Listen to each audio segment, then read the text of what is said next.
Hey everybody, Tekking here. Now today's video is going to be about a very important subject. We're discussing the most important character in Bleach. The linchpin, the keystone to the whole thing. This entire series wouldn't even be close to the same without him. I'm not talking about the Soul King, I'm not talking about Yuha, I'm not even talking about Ichigo. I'm talking about this handsome motherfucker right here, Shaz Domino!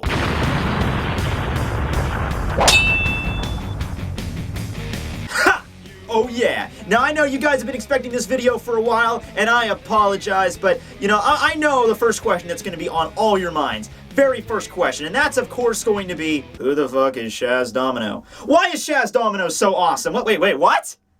What? Are you serious? You don't know who Shaz Domino is? Anybody? You? Come on, Lisa, you know who? Mark, you know? Luke, come on, man. Yeah, okay, I guess Shaz is a little bit of a forgettable character. Actually, no, he's not a forgettable character, he is the forgettable character.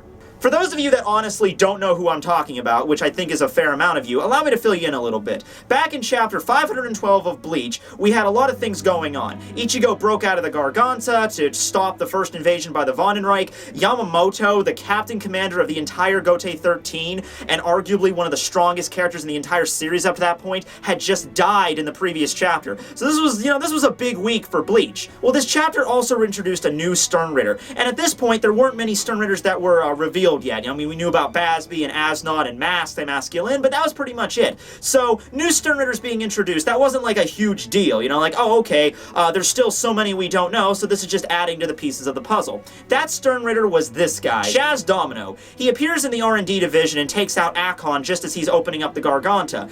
We don't really know what happens after this, and fan speculation is running rampant in this area, but from what I can discern from this scene, Ichigo comes out of the Garganta, Shaz is standing there, begins to announce himself, states his name, states that he's a Sternritter. We know nothing about his letter or power, and then immediately after that we see a big-ass explosion in the sky, which is what I'm going to determine Ichigo attacking Shaz before he heads out to his next location. We don't know if Shaz died, we don't know if Shaz lived, we don't know if that was even Ichigo that really hurt him. I mean, I think it's pretty obvious, but the fandom is kind of split on that, whether or not that even happened. So, after this moment, we do not see Shaz ever again. He's never mentioned. We don't even get a fucking flashback, like, randomly of, Sternritters that have been defeated or anything. This chapter, 512, is the first, last, and only time Shaz Domino is ever mentioned in the canon of the series. So you might ask, why the fuck am I talking about him?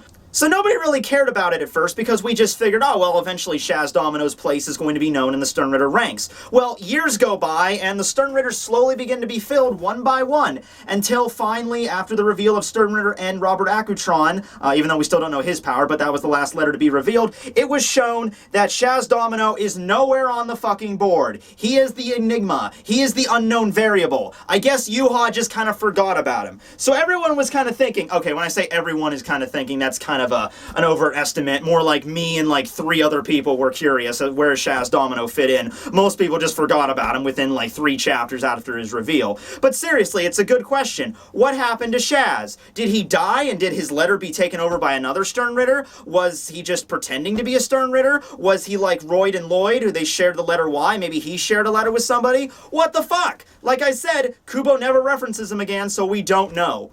Until this thing came out. This is something I've been asked to make a video before a lot too, so I decided just to kill 2 birds with 1 stone. This is the fan book 13 Bleach, which was released last year to celebrate Bleach's 13th year anniversary. And it's got a lot of cool shit in it. Like I stated, it's a fan book, so a lot of the art inside is fan art. However, there is some stuff that Kubo contributed. Notably, it was the bonus chapter where we see Shuhei meeting with one of his old friends in the cemetery, and then we see at the end that Izuru's still alive, and this is something that was actually drawn by Kubo, and the canonicity of that little mini chapter was confirmed when he put it in volume 70. It's chapter 520.5. So that was like Kubo's contribution to this, but he also did a few other little things. He did sketch work for Izuru as he appears in chapter 654 as a zombie cyborg looking thing, as well as doing sketch work for Shaz Domino and this other random chick. So this is where the story of Shaz Domino basically concludes, or begins also, because we don't know a lot about the guy. I am going to give you a brief brief rundown of the story that is existent in 13 Blades. Now keep in mind, this is essentially fanfiction. Now you might be saying, like, well, Tekking, Kubo did contribute, like, the sketch of Shaz Domino, so does that mean that this is canon? I'm going to get into an entire discussion about canon and what is not in the Bleach series right after I'm done with the Shaz Domino shit, okay? Because he's tied closely into this, and it gets confusing sometimes. I've dealt with this, so let's just go through this, shall we? Okay, so this is the story of Shaz Domino. First of all, his origins. Shaz is not a normal Sternritter in the fact that, Yuha just recruited him. Shaz is a creation of Gremmy Tomei, Sternritter V, the Visionary, and everything comes back to this little dipshit. Yeah, but remember back when Gremmy was first introduced, before we even saw Gremmy's character, we got to see this guy, who introduced himself as Sternritter V, the Vanishing Point Gwenhail Lee. Gremmy created this Sternritter. Now, this was not just like, I'm making a puppet that I can control. He created a fully aware, autonomous, sentient being, which just kind of begs the question why he didn't do that more often when he was fighting Kanpachi. If you literally have the power to breathe life into nothing, I think that's more of a godly power than anything Yuha has exhibited so far, but whatever. But yeah, Gremmy has the ability just to create new Sternritters at a whim and destroy them also at a whim. He did this the same for Shaz Domino. Shaz Domino was one of Gremmy's creations he used in the initial invasion. We don't really know if Gremmy did anything himself during the first invasion because we didn't know about him, but his presence was noted with Shaz. So his letter and title was Sternritter V, the Viability. I also don't know why Gremmy only stuck to creating other creatures and giving them the title of V. Maybe he just wanted to make it less confusing. Maybe Kubo just wanted to make it less confusing, but whatever. Shaz Domino was the Viability. His power was basically he could heal any damage by using Ryatsu to heal up the wound, and basically it's like a really advanced form of like, high-speed regeneration except for Quincy's, kind of like, just think of it like that, basically. Anyway, though, apparently Gremmy wasn't using his brain when he created Shaz Domino. A little bit difficult there, considering that his entire body is nothing but a brain, because when he gave him the power of the Viability, he basically gave him a way to break free of Gremmy's control. Slowly, bit by bit, Shaz kept replacing the organs of his body from the imaginary ones that Gremmy created with whole new organs and a whole new body that he created using the Viability. Through this method, Shaz became a real boy, and he was completely independent of Gremmy's control. Oops, Gremmy kind of fucked up, but it's okay. Yuha's a pretty good guy. In fact, if I was him, I think I would just slap Gremmy up across the face, like, what the fuck did you do this time, you little pissant?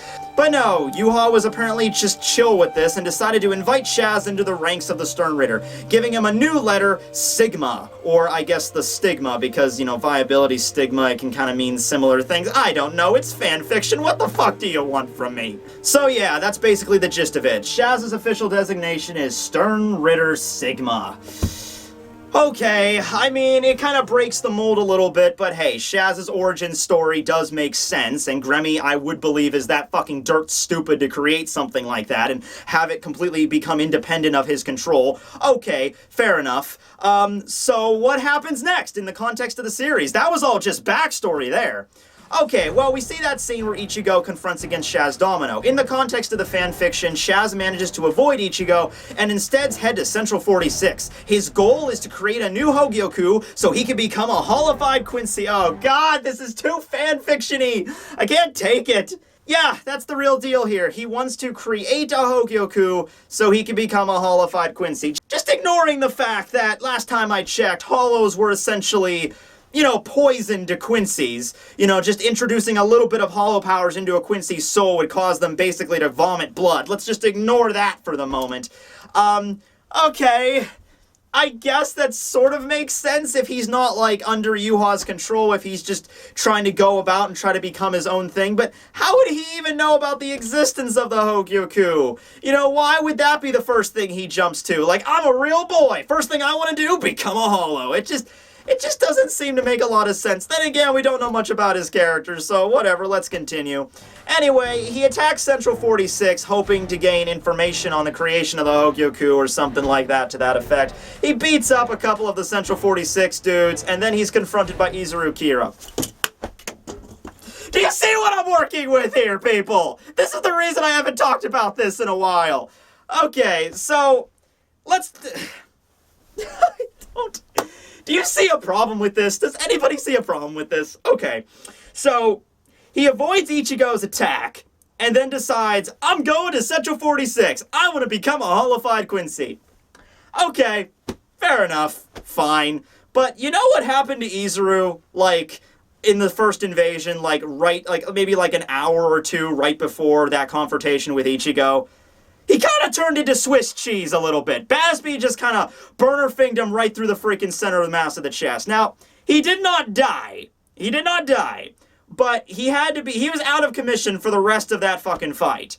Mayuri had to hook him up to a bunch of life support shit, and he had to work on Izuru for a fair amount of time until he was reintroduced in chapter 654. My point is, when the fuck did this happen? You know, did Izuru stand back up and is like, oh, I'm bleeding, I gotta stop this guy? Or did Shaz, like, lay low in the Seirete for, like, a week and no one noticed him while he was beating the shit out of the Central 46 and then Izuru zombie shows up? Either way, it's full of a bunch of fucking plot holes. Anyway, Shaz and Izuru have a pretty kick-ass fight inside of Central 46, eventually resulting in Izuru taking Shaz down, and that's the end of the story. But, yeah, you could see a few issues with that, a few gaps, a few people taking a piss in the punch bowl a little bit. You know, that fan fiction was not really the stuff of Legends. But anyway, it made it into the fan book, and I know why they made it in the fan book, because I can guarantee you Kubo is not planning on elaborating on this character at all. So he was basically just like, yeah, oh yeah, Shaz, sure, go ahead, you could write whatever, I don't care, I'm not really going to be using him that much. Here, I'll even throw in a sketch.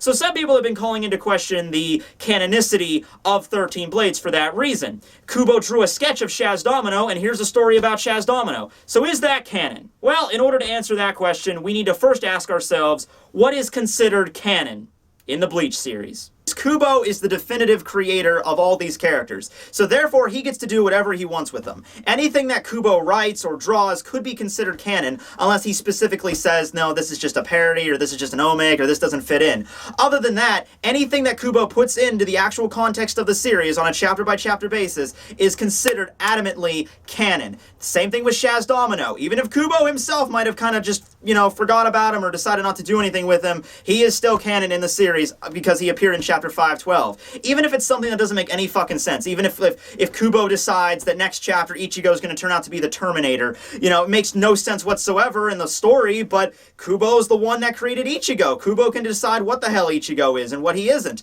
That's the point of him being the creator. So anything that is drawn by Kubo, I can accept the fact that it be considered canon. Even this gets confused occasionally. I remember a while back I got a message from one of my fans showing me an image of Kanpachi apparently going Bankai, and they were asking me, hey, Tekking, is this real? So I went ahead and looked at the picture, and I'm like, no, Kubo did not draw this. I have been reading Bleach for a long time, and I've been reviewing it for almost 5 years. At this point, I feel like I can determine I'm an art appraiser when it comes to Kubo's work, 100%. Kubo did not draw this shit. I can guarantee you that much.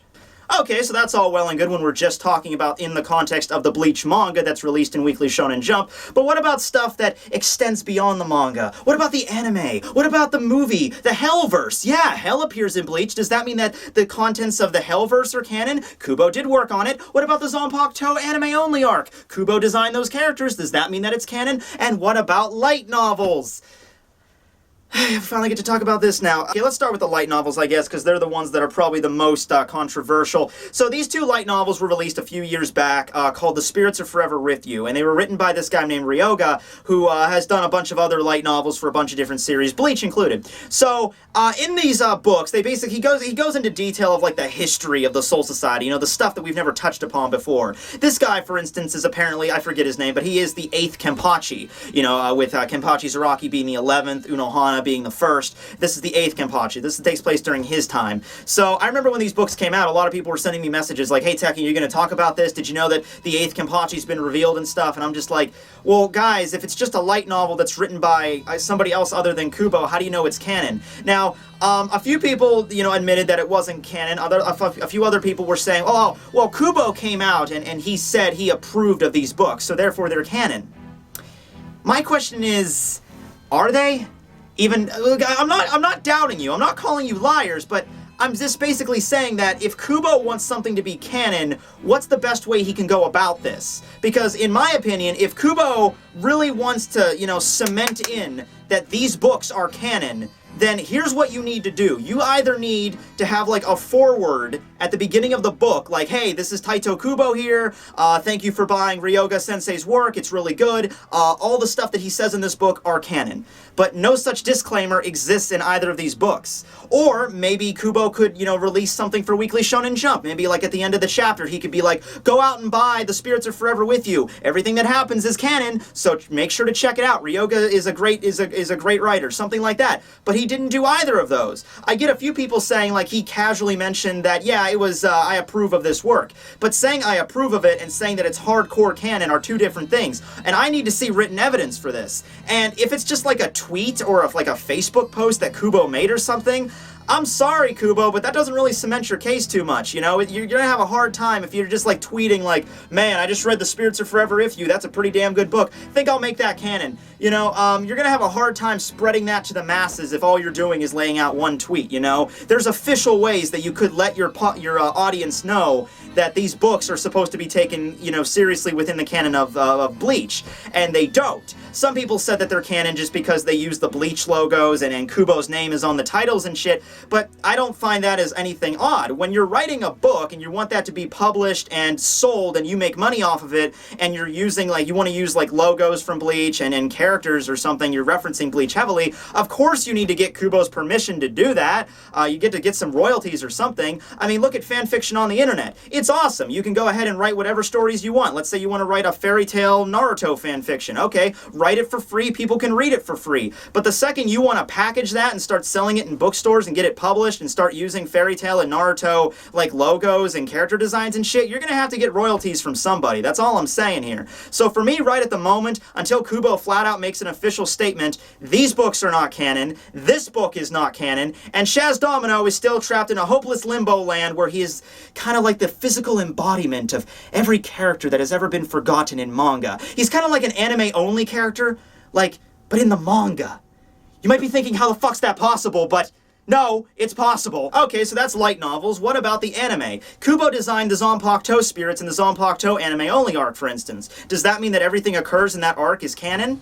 Well, yes and no. Yes, in the sense that the Zanpakuto Spirits' appearances are all canon because Kubo himself designed them. This is confirmed rather recently in the manga when we get to see Shunsui's Bankai, and Ohana appears as the Kachten side of his Zanpakuto. She looks exactly similar as she did in the anime, as well as the Kyokatsu part appears later as the little girl. Those are indeed canon, so that makes sense. However, the events of that arc, the events of Muramasa appearing and leading a Zanpakuto rebellion and Ichigo fighting Zangetsu and all that shit, or Zangetsu, all that shit, not canon. That's the anime stuff. There's a difference between, hey Kubo, we're doing this anime-only arc, can you help us out a little bit with the character designs? And hey Kubo, we're doing this anime-only arc, care to write an entire story based around it that can fit nicely into the canon of the series? The same thing with the Kasumi arc, and the, well, I guess the Reigai arc fits a little bit more into the canon of the series, and as far as the timeline goes, I shouldn't say canon, I should say continuity, because it fits in a nice place, but even that is not canon. Sorry. The appearances of the Zanpakutos. Byakuya's Zanpakuto Zenbon Zakura really does look like that, even in the manga, but the events of, Byakuya, confronting Zenbon Zakura and making a pact with them and all that shit with, like, Ginrei in the past and trying to seal Muramasa and Koga Kuchiki, all that shit, not canon. Alright then, well, what about the Hellverse? Because Hell does appear in the... Okay. The Hellverse is like... Alright, let me put it this way. It's the most closest to canon out of all the other Bleach movies, but I still wouldn't consider it canon. Because I think when something is canon, the characters in the series, as in the manga, know about what happened.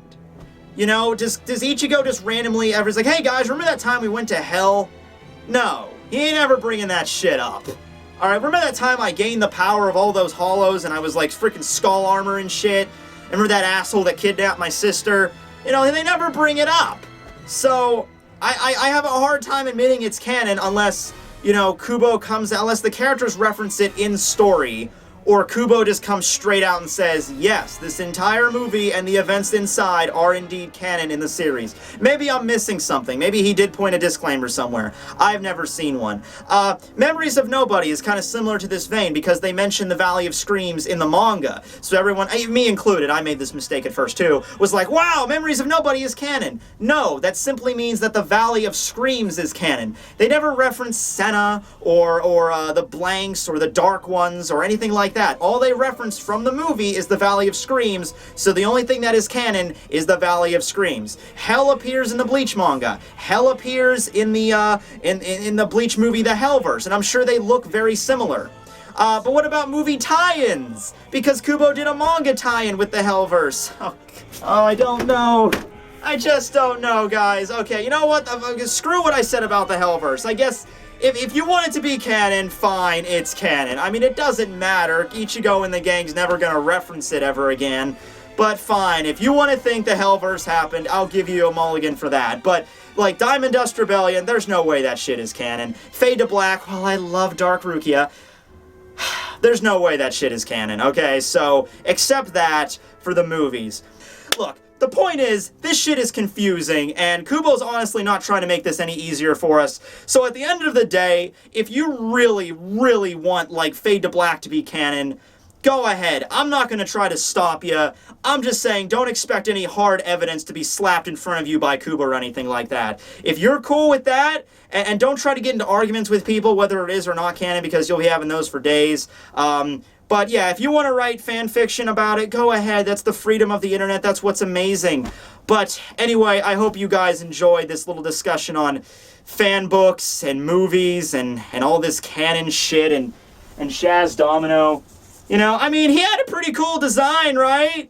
I mean, you know, he was cool. He's got, like, the leopard pattern. I mean, I'm probably, like, the first guy in the history of ever to try to cosplay as him. I've made 2 videos about him, counting this one. Oh, by the way, thanks for Mr. Awesome, my new artist, for drawing this image of Shaz. Perfect. That's exactly what I needed, because there's no fucking fan art of the guy. Well, barely any. I needed to, you know, commission an artist just for the sole purpose of drawing this. You know, I mean, not that's the sole purpose, but that was the impetuous. That's like, okay, I really need a fan art drawing of Shaz Domino. Okay, I guess I'll ask for an artist for future endeavors. So thanks for him. Shout out there. Hope you guys enjoyed this video. Leave a comment below on what your favorite, you know, piece of extra Bleach fiction is, whether it be parodies or the light novels or anime-only arcs or the movies, you know, stuff like that. Or maybe that one OVA, you know, the Sealed Sword Frenzy.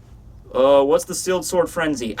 Really? You don't know the Sealed Sword Frenzy? Okay, fine. I guess I'm cosplaying as fucking Baishin next time. Or maybe Renji with a shotgun. Yeah, Renji with a shotgun. Go watch Sealed Sword Frenzy.